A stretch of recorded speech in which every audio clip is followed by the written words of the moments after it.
Good afternoon. This is Florida Plant Mama coming to you from Zone 10A, Central Florida.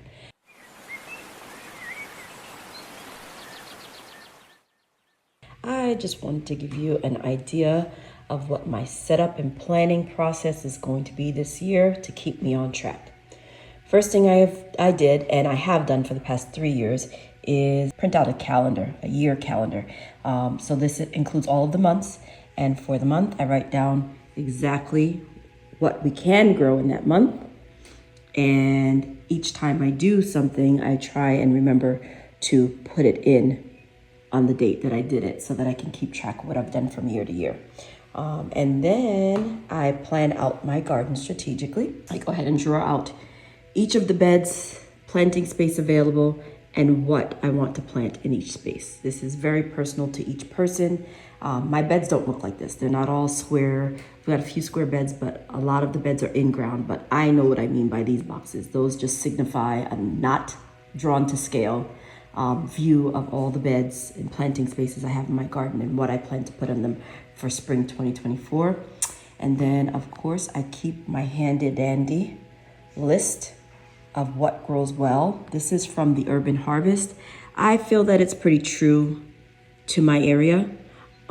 It's the urbanharvest.com, I believe, is where you can find this printout of what to grow when. And I like it because it lets you know for North, Central, and South Florida and whether you start things directly in ground or if you have to start seed indoor and do transplants. So this is what we are starting with. As you can see, I've got a list of my little indoor plants to start and how many I have already and how many I need. The check marks are letting me know what I've already got growing and I don't need to start any more seeds. So today I am going to start pepper seeds and I will show you what the grow space looks like for my indoor planting. All right, here I am at the big box store. I came here to see if I could find broccoli. I got, it wasn't Bonnie broccoli, it was another local broccoli a couple of months ago, and it was a really good buy. Each of these containers that has 6 plants was less than $4. These are $5.98. So I'm not exactly thrilled about these, and I don't know if I want lieutenant broccoli, but I do want a few more broccoli in my backyard, and it is too late to start them from seed, and even starting them from starts at this point in January is a bit risky because they won't be ready by the time heat comes on, and that does affect their taste. But I think I am going to pick the best one I can find here. Hint, hint. Try and find one that has more than one plant per cell, and then you'll definitely get a discount. Sometimes you get lucky, sometimes you don't. The other thing they have here is spinach. They never have spinach. They do today. I may have to get that as well. This is very surprising. They're fully stocked, and their seed prices have not gone up too ridiculously as compared to when I went to Lowe's the other day. So I'll see if I need anything from here. I behaved well. I did not impulse buy. I went there for broccoli. They did not have the broccoli that I had formerly purchased on sale, but 6 plants for $5.68, it's not horrible. So I decided to get it. I got my indoor potting mix, and I was really surprised that they still had seeds because usually by now the Home Depot in our area is demolished of its seeds. They act as if they don't know our growing season is pretty much all year round, but it looks like they got the memo. I saw this and I thought it was beautiful. This was my only impulse buy, so I am very proud of myself.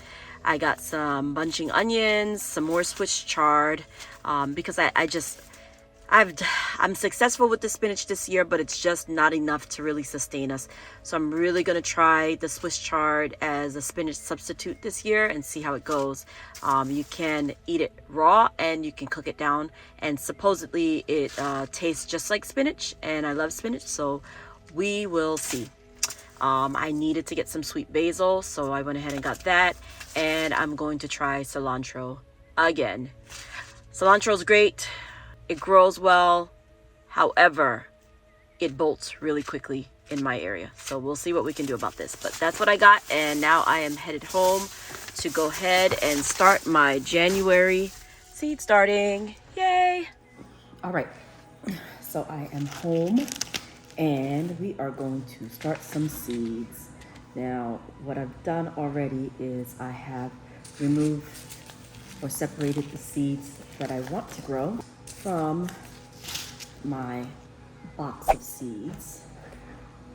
And I have these Ziploc bags. I'm just going to label them with the name of the seed that I'm going to start. Then I'm going to fill these with soil and I'm going to sow into these bags. Oh, I'm putting 2023. It is 2024. Here I have the Miracle Grow indoor potting mix. So I'm gonna now fill these bags and start planting.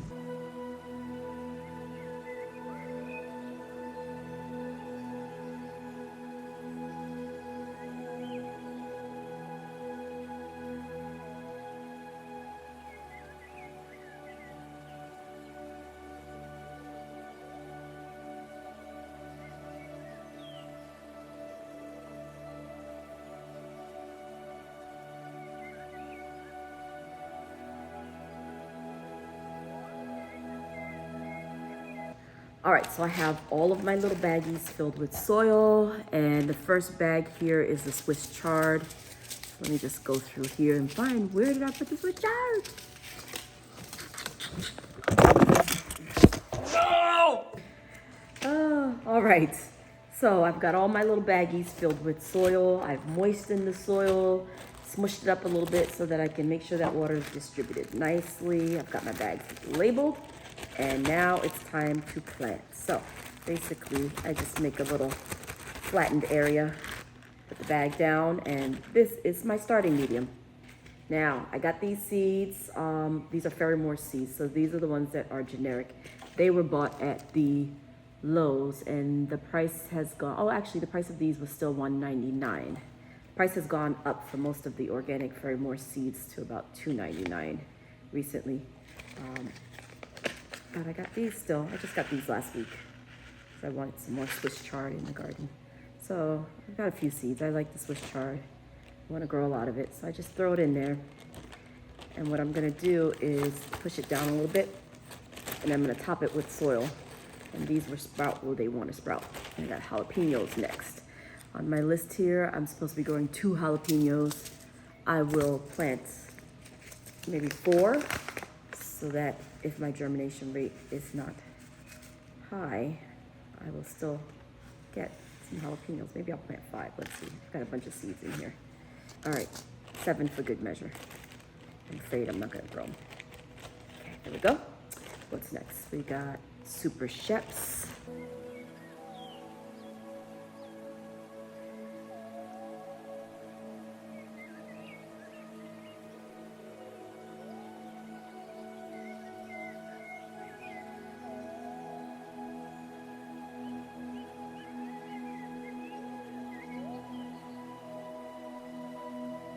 So now that I have everything in their baggies, I will put them into my little grow station. So this is my grow station. It came with this light. I went ahead, it's Vivo Sun. I filmed a little bit of this when I first got it. I don't remember which video it was in, but it was in there. But these are the starts I've got going so far. These are my very leggy Karabi that need to go. Now these I started just the same way that you saw me do in the video. I got perilla growing in here, see? And then it's pretty easy to separate them. And I just pull the whole thing out and then gently tease them apart, and they do fine. And these are cucamelons that I started. Cucamelons can be started directly outside, but I find that they take forever to get going, and I don't have the patience to wait for them. So I figured, let me try this here just to start them in the bags and see what happens. So we've got cucamelons.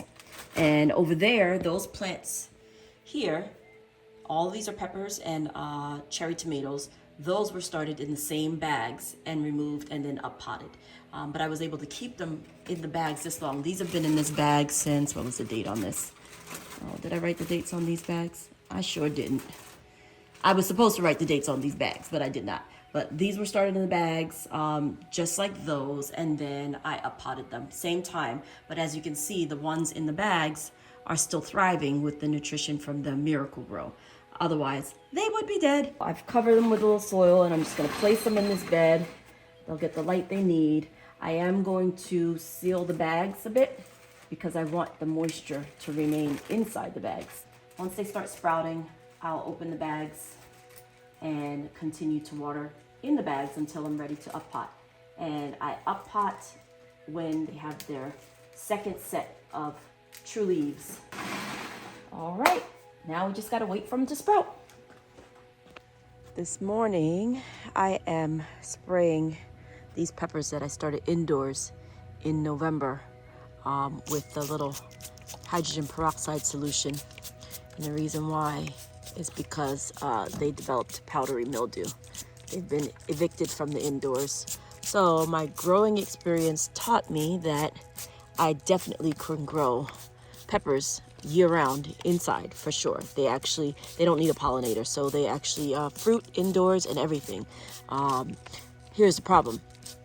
Right around the holiday season, with the decorating and the shopping and the hosting and the going to celebrations, I didn't water them very well, or consistently rather, and they got stressed out and they developed powdery mildew, and it was a yucky mess. So I brought them outside, and essentially they are fending for themselves. They were an experiment anyway, so we'll see how they do on their own in the weather here. They're actually looking a lot better than they did before I took them out. You can see there's actually peppers there. So these are Melrose, these are Hungarian paprika, these are California Wonder, and what else do I have growing here? Maybe 1 or 2 Cubanelles, I believe. But I'm just spraying them with this peroxide solution to get rid of that powdery mildew. It is 1 part hydrogen peroxide, 3 parts water. Over here, I have peppers that I started in, it was maybe October, for fall pepper planting, and I did not bring them inside, and you can see they are tiny. They are habanada and Melrose and Hungarian paprikas, but look how small these are. So their growth got stunted from being outdoors with the temperature fluctuations and all. So I don't know if once the weather warms up, if they're gonna pep back up and look as they did before, but I hope so.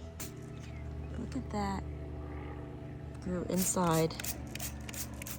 So it's been a little chilly. Today's a dull and chilly day in the high 40s, low 50s right now. But the star of the show right now, it's looking beautiful. These are the cabbages in the sinkhole Vigo bed. You can see they're doing okay. I planted some other stuff on the edges. I pulled up some sisu and put it in here, basically as a trap crop, because something in here eats everything that I put in, and you can see that the sisu has gotten decimated, just chewed to smithereens, and that's fine. I just want the stuff to stay away from my cabbages, even on this end too. So something is in here under this cover that I cannot find. It comes out when I am not looking for it, and it is eating those sisu. This is what I want to show you. Look at this Turk's cap. Look how many flowers it's got on it. They look like decorations with the cranberry hibiscus.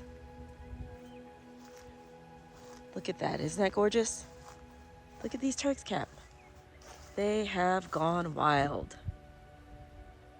Those are the compost bins. This is that bed that I snuck in over the summer. I've got to come in and control the cranberry hibiscus a little bit because it is blocking some of the light for my curry leaf plants. But it's nice and lush in there, and I love these Turk's caps. First, broccoli is going here in this bag. I have got some burnt out perilla plants. They can be perennial according to the package. However, we've had some consistently chilly days and they like warmer weather, so those little sticks were kind of done. We can use this bag. So how do you plant broccoli? And I don't need to really amend this necessarily. I'll put some stuff in the hole. I guess just a little bit of amendment since the perilla was in here and it did eat some of the nutrients, but not a whole lot. But I'm going to put a little bit of bone meal in here and a little bit of blood meal in here. So let's get that done. Bone meal, blood meal. Mix it up in this little hole. Make a little divot. Broccoli. Try and get one out of here. There we go. So there we have it. Broccoli goes in the hole, and we just put dirt on top. Cover that root ball. Pat her in nicely. Got it right in the center of the pot. So she's got plenty of room. Take off this bottom leaf. All right. Planting broccoli from start, 101. There you have it. All right, so I got done what I wanted to do. I got my broccolis planted. I'll show you where I put them. I put one here. I put two there. I put one here. And I put two there. And then we had the other one growing in the pot. Oh, an update. The lettuce seeds that I planted have begun to sprout. Bib, Butter Crunch, Grand Rapids didn't do very well, but Butter Crunch has come up. Carrots are still underneath the cardboard.